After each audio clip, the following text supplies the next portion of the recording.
Good evening, শুভ সন্ধ্যা and welcome to 5 minute school. 5 minute স্কুলের আজকের ক্লাসে প্রত্যেককে স্বাগত জানাই। ভারতের জাতীয় আন্দোলন অর্থাৎ আধুনিক ভারতের ইতিহাস থেকে একটি ছোট্ট অংশ আজকে আমরা পড়ব। আমরা এর ঠিক আগের পর্বে পড়েছিলাম সিপাহী বিদ্রোহ এবং সমকালীন ইতিহাস, যেখানে আমরা দেখেছিলাম সিপাহী বিদ্রোহে কে কোথায় নেতৃত্ব দিয়েছিলেন, কিভাবে সিপাহী বিদ্রোহ ভারতবর্ষের এক কোণ থেকে অন্য কোণায় ছড়িয়ে পড়েছিল, এবং তারপর আরও দেখেছিলাম যে সিপাহী বিদ্রোহের পরবর্তী সময়ে ব্রিটিশ রাজ অর্থাৎ ব্রিটিশরা কিভাবে কি পদক্ষেপ নিলেন ভারতবর্ষের শাসনতান্ত্রিক পরিবর্তন বা শাসন সংস্কার করার জন্য। কিভাবে রেলপথের বিস্তার হলো, কিভাবে বিভিন্ন ক্ষেত্রে কোথাও বা সেনাবাহিনীর বুট তৈরি করার জন্য চামড়ার কারখানা স্থাপিত হলো, কোথাও পাটকল স্থাপিত হলো, কোথাও সুতো কল স্থাপিত হলো, বা কোথাও লৌহ ইস্পাত শিল্পকেন্দ্র স্থাপিত হলো। আজকে আমরা যেটা পড়ব সেটি হচ্ছে সিপাহী বিদ্রোহের পরবর্তী সময়ে সাংস্কৃতিক প্রেক্ষাপট, অর্থাৎ সমকালীন ভারত তথা বাংলার সাংস্কৃতিক পরিমণ্ডলে কি কি পরিবর্তন হলো সেটাও আমরা পড়ব। আমাদের নোটসটা থেকে যতটুকু পড়ার দরকার ততটুকু সিরিজে। সিপাহী বিদ্রোহ প্রত্যেকেই জানো 1857 সালে গোটা ভারতবর্ষ জুড়ে ছড়িয়ে পড়েছিল সিপাহী বিদ্রোহ। আমরা গোটা ভারতবর্ষ না বলে ভারতবর্ষের একটা অংশও বলতে পারি, যদিও সেটা বিতর্কের অন্ত থাকবে না সেটা নিয়ে, তাই আমরা বলবো গোটা ভারতবর্ষ। এই বছরই ব্রিটিশ সরকার বুঝতে পারে যে ভারতবর্ষের উন্নতির জন্য কিছু কিছু কাজ না করলেই ভারতবর্ষ থেকে সমূলে উৎপাটিত হয়ে সমূলে উৎখাত করে ফেলে দেওয়া হবে ব্রিটেনে। কাজেই 3টে বিশ্ববিদ্যালয় তারা প্রতিষ্ঠা করলেন। যখন ব্রিটিশ সরকার 1857 সময়, তখন খেয়াল করো 3টে প্রেসিডেন্সি রয়েছে। 3টে প্রেসিডেন্সি কি? একটা হচ্ছে কলকাতা প্রেসিডেন্সি, একটা হচ্ছে বোম্বাই প্রেসিডেন্সি, আর একটি হচ্ছে মাদ্রাজ প্রেসিডেন্সি। তাহলে 3টে প্রেসিডেন্সিতে 3টে ইউনিভার্সিটি তৈরি করা হলো, 3টে বিশ্ববিদ্যালয় তৈরি করা হলো। এবং তারপর দেখো এখানে ইম্পর্টেন্ট হচ্ছে হান্টার কমিশন 1882 সালে। এই সময় কি হলো, বড়লাট লর্ড রিপন ভারতীয় শিক্ষা ব্যবস্থা সম্পর্কে অত্যন্ত আগ্রহী ছিলেন, ফলে তিনি হান্টার কমিশন গঠন করেছিলেন। তার আগে একটু জানতে হবে, সিপাহী বিদ্রোহেরও আগে ভারতীয় শিক্ষা ব্যবস্থা নিয়ে একটি কমিটি তৈরি করা হয়েছিল এবং এমন একটি রিপোর্ট পেশ করা হয়েছিল যেটাকে মোটামুটি স্বাধীনতার সময় পর্যন্ত ভারতীয় শিক্ষা ব্যবস্থার রূপরেখার নির্দেশক বা মহাসনদ বলা হয়। সেটি হচ্ছে উডের ডেসপ্যাচ।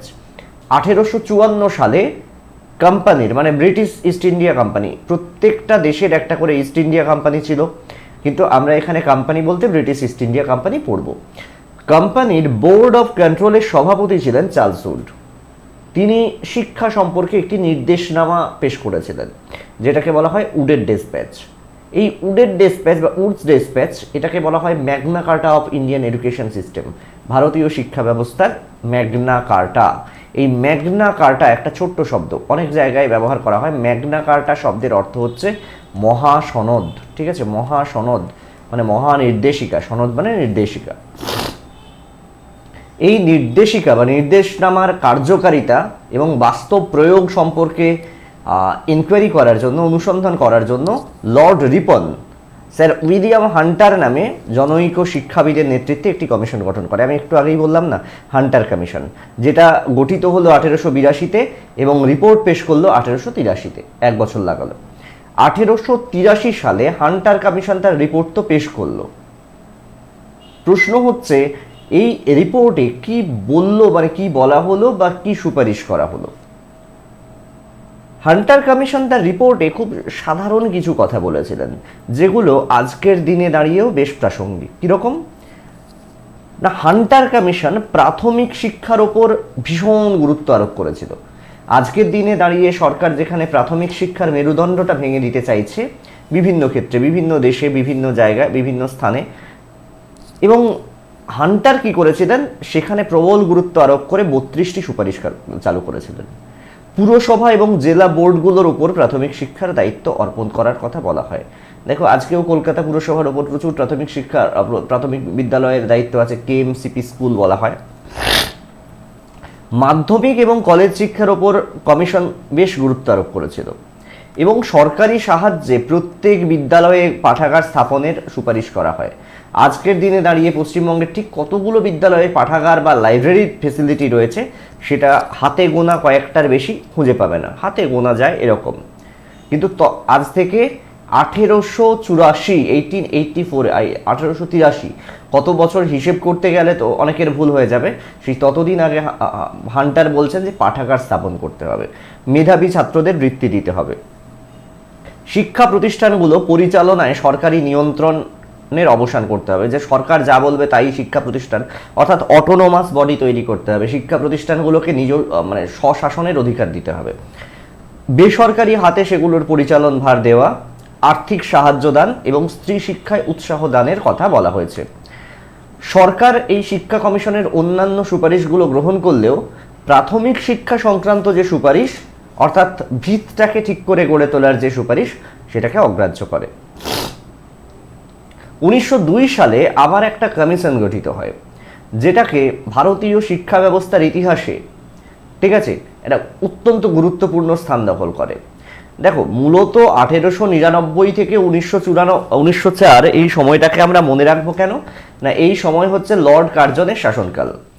ঠিক আছে, এই সময়টা ভারতবর্ষের শিক্ষার ইতিহাসে অত্যন্ত উল্লেখযোগ্য একটি অধ্যায়। লর্ড কার্জন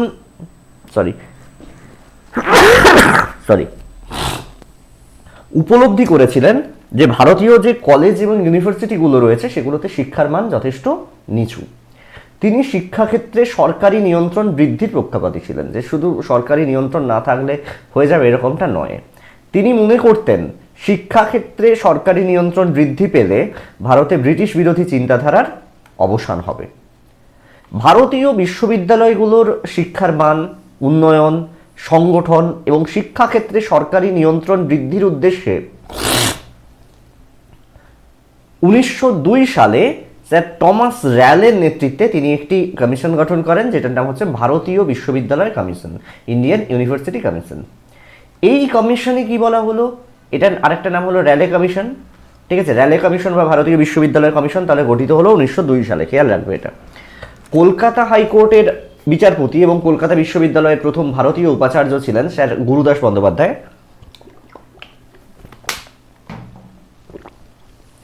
এবং সৈয়দ হোসেন বিলগ্রামী এই কমিশনের ভারতীয় সদস্য ছিলেন। এই কমিশন এই র্যালে কমিশনের সুপারিশ অনুযায়ী একটি আইন পাশ করা হলো। এই কমিশনের সুপারিশ অনুযায়ী একটি আইন পাশ করা হলো, যেটির নাম হচ্ছে ভারতীয় বিশ্ববিদ্যালয় আইন, 1904 সাল। র্যালে কমিশন বা ভারতীয় বিশ্ববিদ্যালয় কমিশনের সুপারিশের ভিত্তিতে এইটা গঠিত হয়, আমি বলেছি আগেই, যেটার নাম হয়ে যায় ভারতীয় বিশ্ববিদ্যালয় আইন। পরবর্তীতে প্রায় 50 বছর ধরে 1904 সালের এই আইনটি কার্যকর ছিল। লর্ড কার্জন, আমি বললাম যে তাঁর সময়কালটা শিক্ষা ব্যবস্থার জন্য খুবই গুরুত্বপূর্ণ।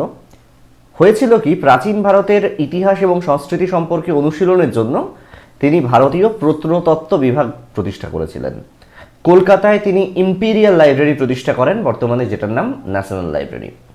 এরপর দেখো, স্যাডলার কমিশন তোমাকে মনে রাখতে হবে। 1917 সালে স্যাডলার কমিশন কেন গঠন করা হয় না, উচ্চশিক্ষার উন্নতির জন্য, ফর হায়ার এডুকেশন। 1917 সালে স্যার মাইকেল স্যাডলারের নেতৃত্বে একটি কমিশন নিযুক্ত করা হয়, যেই কমিশনের নাম হয় স্যাডলার কমিশন। স্যাডলার কমিশন গঠন করা হয় 1917, রিপোর্ট পেশ করে 1919। স্যার আশুতোষ মুখার্জি এই কমিশনের অন্যতম সভ্য ছিলেন। 1919 খ্রিস্টাব্দে প্রকাশিত এই কমিশনের রিপোর্টে কি কি সুপারিশ করা হয়? বলা হয় স্কুলের শিক্ষা শেষ করার পর বিশ্ববিদ্যালয়ে পৌঁছানোর আগে, মানে 10+2, 2 বছরের মধ্যবর্তী শিক্ষা। ঠিক আছে, তার মানে কি হলো, ক্লাস 10-এর পর 2 বছরের মধ্যবর্তী শিক্ষা, এইচএস বলা হচ্ছে, যেটা ইন্টারমিডিয়েটের পর এইচএস। তারপর 3 বছরের স্নাতক কোর্স, 10+2+3, যেই কোর্সটা এখন উঠে যাওয়ার মুখে। বেশিরভাগ বিশ্ববিদ্যালয়ে এখন 10+2+4 এরকম এতে আসছে, 4টাকে আবার 1+1+1+1 করা হচ্ছে, সেটা নিয়েও আমরা ব্যাখ্যা করব। তিনি আবাসিক বিশ্ববিদ্যালয় স্থাপনের সুপারিশ করেন এই কমিটি বা এই কমিশন। বিশ্ববিদ্যালয়ে ফলিত বিজ্ঞান মানে অ্যাপ্লায়েড সায়েন্সের বাংলা হচ্ছে ফলিত বিজ্ঞান এবং কারিগরি বিদ্যা বা টেকনোলজির উচ্চতর কোর্সের প্রবর্তন করার সুপারিশ করা হয়। কলকাতা বিশ্ববিদ্যালয়কে কেন্দ্রীয় সরকারের নিয়ন্ত্রণ মুক্ত করে প্রাদেশিক সরকারের নিয়ন্ত্রণে রাখাও এই কমিশনের সুপারিশের মধ্যে অন্যতম ছিল। এরপর কি হয়, কয়েকটা ইউনিভার্সিটি প্রতিষ্ঠা হয়। 1910 সালে ভারত সরকার শিক্ষা বিভাগ, নামে একটি নূতন দপ্তর প্রতিষ্ঠা করে। 1916 সালে বোম্বাইতে ভারতের প্রথম মহিলা বিশ্ববিদ্যালয় স্থাপিত হয় প্রখ্যাত সমাজ সংস্কারক এবং শিক্ষাবিদ ডি.কে. কার্ভে বা ধন্ত কেশব কার্ভে এবং শ্রীমতী থ্যাকার্সের উদ্যোগে। নারী শিক্ষার বিস্তারের দিকে কয়েকটা সাল খুবই গুরুত্বপূর্ণ। আমি তোমাদের বিদ্যাসাগর মশাই যখন পড়াবো, বিদ্যাসাগর মশাই পড়ানোর সময় সব ডিটেলে পড়াবো, এখানে কয়েকটা সাল খুব জেনে রাখবে। কেন না, 1817 সালে স্থাপিত হলো কলকাতায় school society, Kolkata school society. 1819-এ স্থাপিত হলো ফিমেল জুভেনাইল সোসাইটি। 1824-এ স্থাপিত হলো ladies society for native female education. 1849-এ বেথুন স্কুল স্থাপিত হয়। কেন হয় না, নারী শিক্ষার বিস্তারে ভারত সরকারের আইন সচিব ছিলেন ওই সমকালীন সময়ে ড্রিঙ্ক ওয়াটার বেথুন, জন ড্রিঙ্ক ওয়াটার বেথুন। তিনি অত্যন্ত গুরুত্বপূর্ণ একটি নাম। ঈশ্বরচন্দ্র বিদ্যাসাগর, রামগোপাল ঘোষ, দক্ষিণারঞ্জন মুখোপাধ্যায়, শম্ভুনাথ পণ্ডিত, মদন মোহন তর্কালঙ্কার এদের সহযোগিতায় 1849 খ্রিস্টাব্দে বেথুন সাহেবের উদ্যোগে এবং পৃষ্ঠপোষকতায় কলকাতায় হিন্দু বালিকা বিদ্যালয় প্রতিষ্ঠিত হয়। ঠিক আছে, পরে এই বিদ্যালয়ের নাম হয়ে যায় বেথুন গার্লস স্কুল। কলকাতায় হেদুয়ার কাছে বিবেকানন্দের বাড়ির পাশে দেখবে এই Bethune girls school, Bethune college রয়েছে। 1854 সালে উডের ডেসফেস প্রকাশিত হয় এবং এখানে নারী শিক্ষার উপর বিশেষ গুরুত্ব দেওয়া হয়। কেশবচন্দ্র সেনের নামটাও আমরা একবারে ভুলে গেলে চলবে না। ব্রাহ্ম সমাজ নারী শিক্ষার বিস্তারে কি ভূমিকা নিয়েছিল? দেখো, মূলত কেশবচন্দ্র সেনের উদ্যোগে ব্রাহ্ম সমাজ নারী শিক্ষা বিস্তারে তৎপর হয়েছিল। নারী শিক্ষার উদ্দেশ্যে তিনি অন্তঃপুর স্ত্রী শিক্ষা সভা, ভিক্টোরিয়া কলেজ এবং বেশ কয়েকটা বিদ্যালয় স্থাপন করেছিলেন। নারী শিক্ষা বিস্তারের লক্ষ্যে তারা কিছু পত্র পত্রিকা প্রকাশ করতেন, যেগুলোর মধ্যে বামা বোধিনী পত্রিকা, অবলা বান্ধব পত্রিকা, মহিলা, পরিচারিকা এগুলো উল্লেখযোগ্য। 1878 সালে ব্রাহ্ম সমাজ আন্দোলনের ফলেই মেয়েরা কলকাতা বিশ্ববিদ্যালয় থেকে পরীক্ষাদানের সুযোগ পায়। 1883 সালে 5 বছর পর বাংলার 2 ভদ্রমহিলা প্রথম বিএ ডিগ্রি লাভ করলেন। একজন হচ্ছেন চন্দ্রমুখী বসু, অন্যজন কাদম্বরী গঙ্গোপাধ্যায়। 1904 সালে শ্রীমতী অ্যানি বেসান্ত বারাণসীতে সেন্ট্রাল হিন্দু গার্লস কলেজ প্রতিষ্ঠা করলেন। 1916 সালে মেয়েদের জন্য দিল্লিতে লেডি হার্ডিঞ্জ মেডিকেল কলেজ প্রতিষ্ঠিত হলো। আবার ওই একই বছর প্রফেসর ডি.কে. কার্ভে বোম্বাইতে ভারতীয় মহিলা বিশ্ববিদ্যালয় স্থাপন করলেন। 1857 সালের আগে ভারতে মাত্র 2টো ইঞ্জিনিয়ারিং কলেজ ছিল। একটা হচ্ছে রুরকি, যেটা পরবর্তীতে আইআইটি রুরকি হয়ে গেছে, আর 1856 সালে প্রতিষ্ঠিত হয় কলকাতা। ঠিক আছে, কলকাতায় প্রতিষ্ঠিত এই কলেজটি 1880 সালে শিবপুরে স্থানান্তর করা হয়, যেটার পরে নাম হয়ে যায় শিবপুর ইঞ্জিনিয়ারিং কলেজ। তারও পরে হয়ে যায় শিবপুর বেঙ্গল ইঞ্জিনিয়ারিং কলেজ, এখন আইআইএসটি নাম হয়ে গেছে। 1858 সালে পুনা এবং মাদ্রাজে 2টো ইঞ্জিনিয়ারিং কলেজ খোলা হয়েছিল। খেয়াল করো, ব্রাহ্ম সমাজ নিয়ে কি কি ইনফরমেশন আমাদের জেনে রাখা দরকার না, রাজা রামমোহন রায়ের পরবর্তী সময়ে দেবেন্দ্রনাথ ঠাকুর ব্রাহ্ম সমাজের দায়িত্ব নিয়েছিলেন। এই সময় তরুণ কেশবচন্দ্র সেন ব্রাহ্ম সমাজে যোগদান করলে ব্রাহ্ম সমাজের যে আন্দোলন সেটা আবার ভীষণ শক্তিশালী হয়ে ওঠে। এবং এই কেশবচন্দ্র সেনের সাফল্যে মুগ্ধ হয়ে দেবেন্দ্রনাথ ঠাকুর 1862 খ্রিস্টাব্দে তাকে ব্রহ্মানন্দ উপাধি দেন। কি উপাধি দেন? ব্রহ্মানন্দ। এবং ব্রাহ্ম সমাজের সম্পাদক ও আচার্য পদে বরণ করেন। ঐতিহাসিক ডক্টর রমেশচন্দ্র মজুমদার কেশবচন্দ্র পরিচালিত এই ধর্ম সংস্কার আন্দোলনকে প্রথম সর্বভারতীয় আন্দোলন আখ্যা দেন। অসবর্ণ বিবাহ, বিধবা বিবাহ, ব্রাহ্ম আচার্যদের উপবীত গ্রহণ, সংস্কৃতের বদলে বাংলায় মন্ত্র উচ্চারণ প্রভৃতি ক্ষেত্রে দেবেন্দ্রনাথের রক্ষণশীলতার প্রতিবাদ করায় 1866 খ্রিস্টাব্দে কেশবচন্দ্র ও তার অনুগামীদের ব্রাহ্ম সমাজ থেকে বহিষ্কার করে দেওয়া হলো। এরপর 1866 সালে, মানে ওই বছরই, কেশবচন্দ্র এবং তার অনুগামীরা একটি নতুন প্রতিষ্ঠান স্থাপন করলেন, যার নাম হচ্ছে ভারতবর্ষীয় ব্রাহ্ম সমাজ। দেবেন্দ্রনাথের ব্রাহ্ম সমাজ এই সময় থেকে আদি ব্রাহ্ম সমাজ নামে পরিচিতি লাভ করলো, আর কেশবচন্দ্রের ব্রাহ্ম সমাজ ভারতবর্ষীয় ব্রাহ্ম সমাজ। 1872 সালে মূলত ব্রাহ্ম সমাজের আন্দোলনের ফলেই সরকার বিখ্যাত 3 আইন পাশ করে। 3 আইন কি না, বাল্যবিবাহ ও বহু বিবাহ নিষিদ্ধ হলো, বিধবা বিবাহ এবং অসবর্ণ বিবাহ আইন সিদ্ধ হলো। ঠিক আছে, এবারে দেখো 1878 খ্রিস্টাব্দের 15ই মে কি হলো না সাধারণ ব্রাহ্ম সমাজ প্রতিষ্ঠিত হলো? 1880 সালে সর্বধর্ম সমন্বয়ের আদর্শে কেশবচন্দ্র সেন নববিধান মানে নিউ অ্যানাউন্সমেন্ট ঘোষণা করেন এবং তার ব্রাহ্ম সমাজের নাম হয় নববিধান ব্রাহ্ম সমাজ। 1860 এর আগেই কেশবচন্দ্র সঙ্গত সভা প্রতিষ্ঠা করেছিলেন, যেখানে নিপীড়িত মানুষের জন্য জনসেবার আদর্শ প্রতিষ্ঠিত ছিল। এবার দেখো একই সময়ে বাংলার বাইরে কি হচ্ছে। আমি তো বাংলার মধ্যের ইতিহাস বললাম, বাংলা মোটামুটিভাবে বাংলার বাইরে মহারাষ্ট্রে একই সময়ে প্রার্থনা সমাজ প্রতিষ্ঠিত হচ্ছে, মানে 1867-তে। ব্রাহ্ম নেতা কেশবচন্দ্র সেনের প্রভাবেই কিন্তু এটা হচ্ছে পুরোপুরি। 1867 সালে ডক্টর আত্মারাম পাণ্ডুরঙ্গ তার নেতৃত্বে প্রার্থনা সমাজ প্রতিষ্ঠিত হলো। পরবর্তীতে বিচারপতি মহাদেব গোবিন্দ রানাডে এবং ঐতিহাসিক রামকৃষ্ণ ভান্ডারকর এই প্রতিষ্ঠানে যোগদান করবেন। আবার দেখো মহাদেব গোবিন্দ রানাডে সম্পর্কে কি জানবো না, তিনি বোম্বাই হাইকোর্টের বিচারপতি ছিলেন। 1861 সালে তার উদ্যোগে বিধবা বিবাহ সমিতি প্রতিষ্ঠিত হয়। 1862 সালে স্ত্রী শিক্ষা বিস্তারের উদ্দেশ্যে তিনি পুনে শহরে একটি বালিকা বিদ্যালয় স্থাপন করেন। শিক্ষা বিস্তারের উদ্দেশ্যে তিনি দাক্ষিণাত্য শিক্ষা সমাজ গঠন করেন, ডেকান এডুকেশন সোসাইটি। এটা কিন্তু প্রশ্ন আসে। এবং এই সংস্থার উদ্যোগে কোনো সরকারি সাহায্য সহযোগিতা ছাড়াই দুটো কলেজ প্রতিষ্ঠিত হলো। একটা হচ্ছে পুনার ফার্গুসন কলেজ, আর একটা সাংলিতে, মহারাষ্ট্রের সাংলি, যেটাকে টারমারিক সিটি বলা হয়। মহারাষ্ট্রের সাংলিকে বলা হয় টারমারিক সিটি, প্রচুর হলুদ চাষ হয় এখানে, সেখানে উইলিংডন কলেজ। 1870 সালে ভারতবাসীর রাজনৈতিক স্বার্থ রক্ষার জন্য তিনি অর্থাৎ ডক্টর পাণ্ডুরঙ্গে পুনা সার্বজনিক সভা প্রতিষ্ঠা করেন। এই সময়ে পার্সি সমাজ কিন্তু সবসময়ই ভারতবর্ষের অন্যান্য সম্প্রদায়ের থেকে বেশ এগিয়ে থাকে। স্বাধীনতা সংগ্রামের ইতিহাসেও তাদের ভূমিকা কিন্তু কম নয়।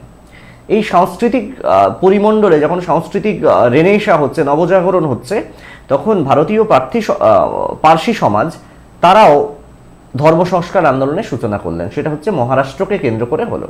দাদাভাই নওরোজি ফার্দুনজি, এস বেঙ্গলি প্রমুখ শিক্ষিত পার্সি যুবকরা এই সময় ধর্ম সংস্কার সভা বা রেহেনুমাই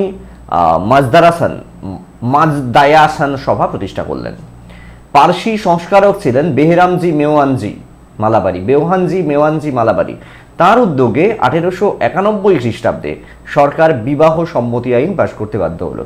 মানে একই সময়ে যখন এখানে বাংলায় বিদ্যাসাগর মশাই করছেন, আত্মারাম পাণ্ডুরঙ্গে মহারাষ্ট্রে করছেন, আবার পার্সি সম্প্রদায়ের জন্য, হিন্দুদের জন্য যখন এগুলো হচ্ছে, পার্সি সম্প্রদায়ের জন্য বিধবা সম্মতি আইন পাশ করতে বাধ্য করছেন বেহরামজি মেওয়ানজি মালাবারি। অর্থাৎ একটা সাংস্কৃতিক পরিমণ্ডল তৈরি হয়েছে যেখানে মানুষের ভাবনাগুলো উচ্চ থেকে আরো উচ্চতর হতে শুরু করেছিল। এবং এই আইন দ্বারা স্থির হয়েছিল 12 বছরের নিচে কন্যার বিবাহ দেওয়া যাবে না। ঠিক আছে, একই সময় দেখো পাঞ্জাবও কিন্তু পিছিয়ে নেই। স্বামী দয়ানন্দ সরস্বতী সেখানে প্রতিষ্ঠা করবেন আর্য সমাজ। স্বামী দয়ানন্দ সরস্বতীর জন্মসূত্রে কিন্তু পাঞ্জাবি নয়, তিনি গুজরাটের একটা রক্ষণশীল পরিবারে জন্মগ্রহণ করছেন। যখন তিনি গার্হস্থ্য ছিলেন, তোমরা জানো চতুরাশ্রম প্রথা, ব্রহ্মচর্য, সবার প্রথম কি জানো, ব্রহ্মচর্য, গার্হস্থ্য, বানপ্রস্থ এবং সন্ন্যাস। এই গার্হস্থ্য যখন গৃহস্থ জীবনযাপন করছেন তার নাম হচ্ছে শঙ্কর। মাত্র 15 বছর বয়সে তিনি গৃহত্যাগ করে দিলেন এবং স্বামী বিরজানন্দের শিষ্যত্ব গ্রহণ করলেন এবং কঠোর যোগ সাধনা করতে থাকেন। উত্তরপ্রদেশ, রাজস্থান, গুজরাট, বিশেষত পাঞ্জাবের জনজীবনে এই স্বামী দয়ানন্দ এবং তার প্রতিষ্ঠিত আর্য সমাজ একটি বিশিষ্ট স্থান দখল করে। তিনি বলেছিলেন বিখ্যাত উক্তি তার, গো ব্যাক টু বেদাস, বেদে ফিরে চলো। স্বামী দয়ানন্দের আদর্শ ছিল হিন্দু ধর্মের শ্রেষ্ঠত্ব প্রতিষ্ঠা করা, যেটা পরবর্তীতে স্বামী বিবেকানন্দের আদর্শ হয়ে দাঁড়ায়। তিনি এই শুদ্ধি আন্দোলনের মাধ্যমে বিভিন্ন ধর্মাবলম্বীকে হিন্দু ধর্মের অভ্যন্তরে আনতে সচেষ্ট ছিলেন, অর্থাৎ যেটাকে আমরা ধর্মান্তকরণ বলি, সেই ধর্মান্তকরণের উনি নাম দেন শুদ্ধি আন্দোলন। এবং এই পন্থার প্রথম প্রবর্তক ছিলেন তিনি। তার ভারতবর্ষে অন্য ধর্ম থেকে হিন্দু ধর্মে ধর্মান্তকরণ খুব একটা দেখা যায় না, যেটুকু দেখা যায় এই উত্তর ভারতের এই গুজরাট, উত্তরপ্রদেশ, পাঞ্জাব এই জায়গাগুলোকে কেন্দ্র করে দেখা যায়। তো এইটার কিন্তু প্রথম পথিকৃৎ ছিলেন স্বামী দয়ানন্দ সরস্বতী।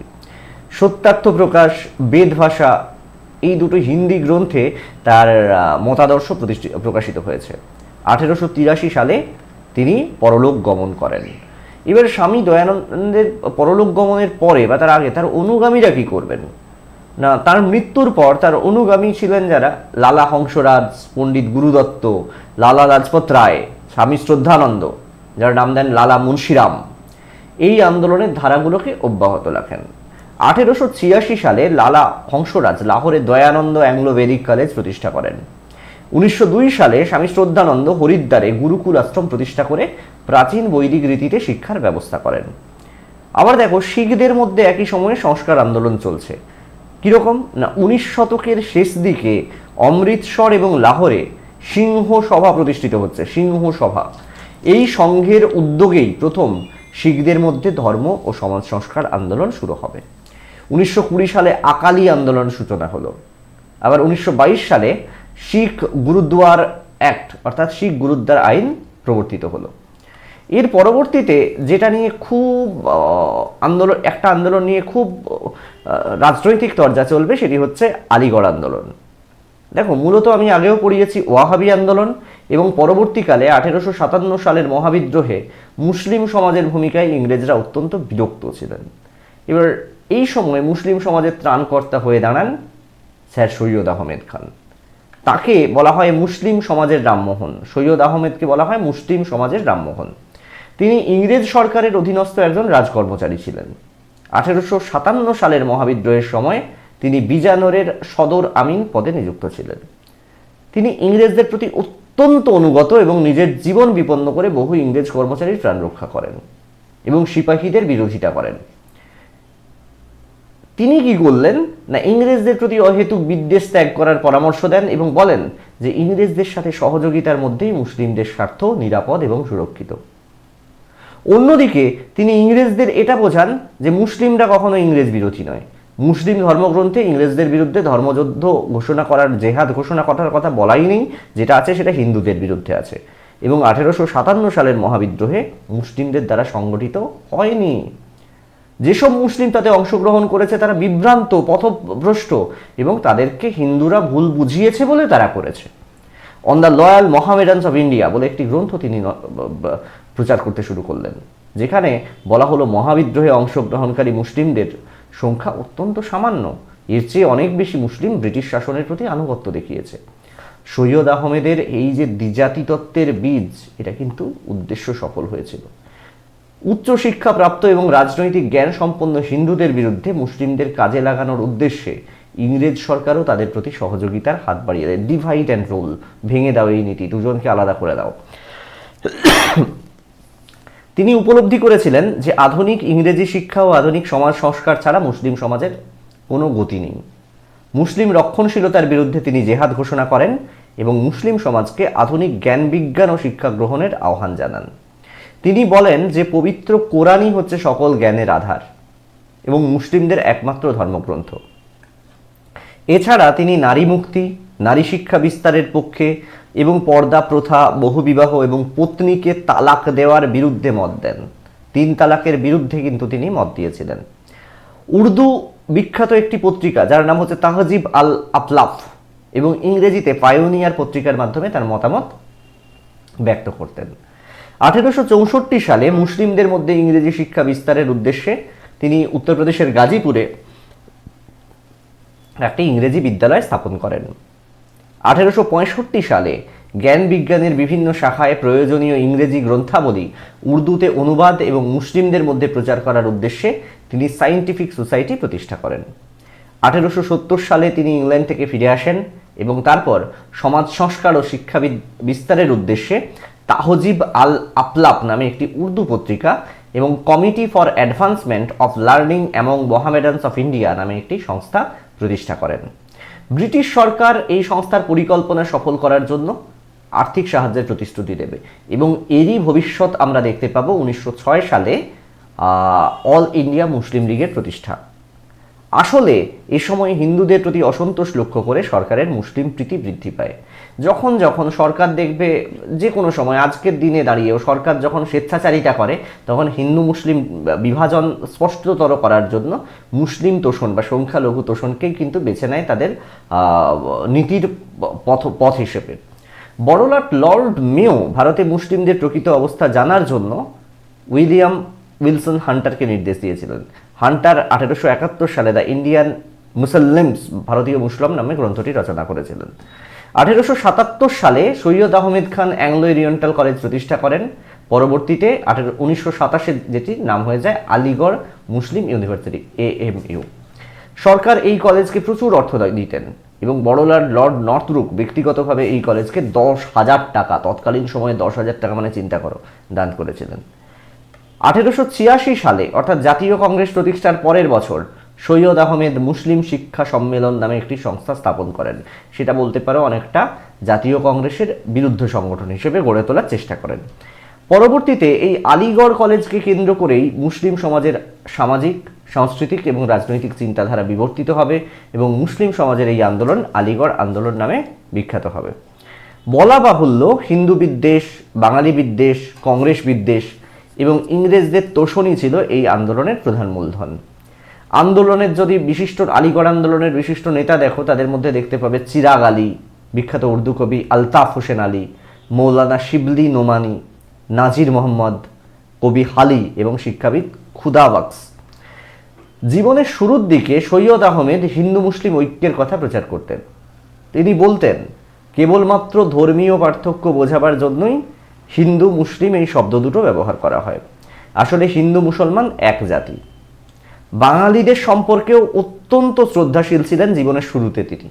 বাঙালিদের তিনি ভারত মাতার মাথার মুকুট মনে করতেন। কিন্তু এই সময় ইংল্যান্ড এবং ভারতে একই সঙ্গে সিভিল সার্ভিস পরীক্ষার দাবি যখন জানানো হয়, তখন তিনিও কিন্তু তার যারা দাবি জানিয়েছিলেন তাদের মধ্যে ছিলেন এবং ভারতের স্বায়ত্ত শাসনের কথাও বলেছিলেন। পরবর্তীতে তার জানি না হয়তো মতিভ্রম হয়, তার রাজনৈতিক দৃষ্টিভঙ্গিতে বিরাট পরিবর্তন আসে। তিনি প্রচার করতে শুরু করেন হিন্দু ও মুসলমান কেবল দুটো পৃথক জাতিই নয়, পরস্পর বিরোধী স্বার্থযুক্ত এবং যুদ্ধরত দুটো জাতি। মুসলিম সমাজকে তিনি ইংরেজ সরকারের প্রতি চরম আনুগত্যের কথা বলেন এবং বলেন ইংরেজদের হাতেই মুসলিমদের স্বার্থ নিরাপদ। আলিগড় ইনস্টিটিউট গেজেট নামক পত্রিকার মাধ্যমে বাঙালিদের সম্পর্কে অবিরাম তিনি বিষোদ্গার করতে থাকেন। তার মতে কংগ্রেস হচ্ছে বাঙালি বাবুদের স্বার্থে বানানো একটি হিন্দু সংগঠন এবং কংগ্রেসের আন্দোলন হচ্ছে a civil war without arm, অস্ত্রবিহীন যুদ্ধ। একসময় তিনি সিভিল সার্ভিস আন্দোলন এবং স্বায়ত্তশাসনের পক্ষে মত দিয়েছিলেন, কিন্তু পরবর্তীকালে এর ঘোরতর বিরোধিতা করে বলেন যে সরকারি পদে প্রতিযোগিতামূলক পরীক্ষার মাধ্যমে নিয়োগ এবং স্বায়ত্তশাসনের অর্থ হচ্ছে হিন্দু কর্তৃত্ব প্রতিষ্ঠা করা। তিনি স্বীকার করেন প্রতিযোগিতামূলক বা কম্পিটিটিভ পরীক্ষার মাধ্যমে নিয়োগ হলে সমস্ত হিন্দুরাই চাকরি বাকরি পেয়ে যাবে।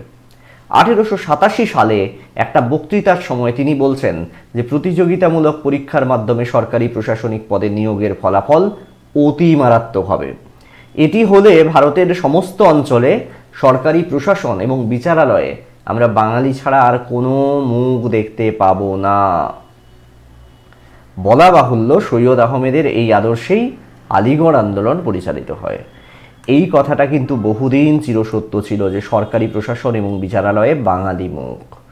আজকে এই কথাটাকে অসত্যে রূপায়িত করছো তোমাদের মতো কয়েকজন মানুষ, যারা প্রস্তুতি নয় ম্যাজিকে বিশ্বাস করো, যারা লজিক নয় ম্যাজিক, পরিশ্রম নয় অযথা পড়ে পাওয়া 14 আনায় বিশ্বাস করো। আমার মনে হয় সেই দিন খুব শিগগির কাটবে যখন আবার বাঙালিরা দালালি, বাড়ির দালাল, জমির দালাল, অমুক তুমুক হ্যান ত্যান ছেড়ে পড়াশুনো করবে, আবার সরকারের বিভিন্ন উচ্চ পদে আসীন হবে কিংবা নিজে নিজে এন্টারপ্রেনার হিসেবে বা ছোট ছোট স্টার্ট আপের মাধ্যমে বাঙালি জাতির মুখ আবার উজ্জ্বল করবে। বিজ্ঞান, শিক্ষা সব কিছুতে বলে না, what Bengal things today India things tomorrow. আবার মনে হয় একদিন এই বিহারি ইউপি রাজের অবসান ঘটবে এবং উত্তর ভারতীয় গোবলয়ের সংস্কৃতির বাইরে গিয়ে বাংলাকে আবার আমরা শ্রেষ্ঠত্বের আসন দিতে পারবো। আজকে এ পর্যন্তই, দেখা হবে পরবর্তী ক্লাসে। প্রত্যেককে অনেক ধন্যবাদ, ভালো থেকো সবাই, ধন্যবাদ।